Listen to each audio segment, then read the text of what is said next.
প্রথম ভাষণেই ইসরায়েল ও যুক্তরাষ্ট্রকে কড়া হুঁশিয়ারি দিয়েছেন মোস্তফা খামেনি। কোনো অনুনয় নয়, সরাসরি ক্ষতিপূরণ চেয়ে ডোনাল্ড ট্রাম্পের কপালে চিন্তার ভাঁজ ফেলে দিয়েছেন ইরানের নতুন এই সর্বোচ্চ নেতা। আলটিমেটাম দিয়ে সাফ জানিয়ে দিয়েছেন, যদি যুদ্ধের ক্ষয়ক্ষতি পূরণ করা না হয় তবে পৃথিবীর যেখানে যুক্তরাষ্ট্র ও ইসরায়েলের সম্পদ পাওয়া যাবে ইরান তা সরাসরি বাজেয়াপ্ত করবে। আর যদি দখল করা সম্ভব না হয় তবে সমপরিমাণ মূল্যের সম্পদ স্রেফ মাটির সাথে মিশিয়ে দেয়া হবে।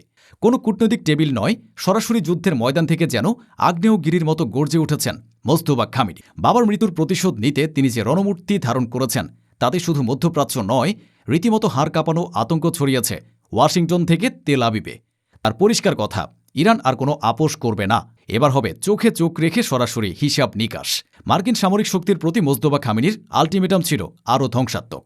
তিনি মধ্যপ্রাচ্যের প্রতিটি মার্কিন ঘাঁটি অবিলম্বে তল্পা ঘুটিয়ে বিদায় হবার চরম নির্দেশ দিয়েছেন। অন্যথায় প্রতিটি ঘাঁটি পরিণত হবে ইরানের ব্যালিস্টিক মিসাইলের সরাসরি নিশানায়। নতুন নেতার সোজা কথা, প্যাক আপ করো, নয়তো চিরতরে কবরে যাওয়ার জন্য প্রস্তুত হও। এখানে শেষ নয়, বিশ্ব অর্থনীতির শ্বাস রোধ করতে হরমুজ প্রণালী সম্পূর্ণ বন্ধ রাখার ঘোষণা দিয়েছেন মোস্তফা খামেনি।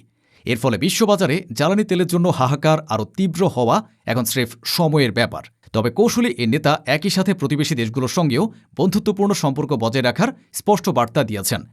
তিনি হুঁশিয়ারি দিয়ে বলেছেন, যারা বিদেশ থেকে ইসরায়েল বা যুক্তরাষ্ট্রের দালালি করবে তাদের ইরানে থাকা সমস্ত ব্যক্তিগত সম্পদ রাষ্ট্রীয় কোষাগারে জমা করা হবে। বিশ্বাসঘাতকদের জন্য মোস্তফার দরবারে কোনো ক্ষমার জায়গা নেই।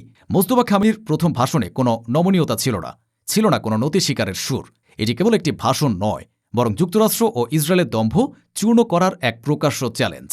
এখন প্রশ্ন একটাই, মোস্তফার এই বজ্রকঠিন হুমকির সামনে ট্রাম্প বা নেতানিয়াহু পাল্টা কোনো চাল চালবেন, নাকি তেহরানের নতুন নেতার ভয়ে পিছু হটবেন?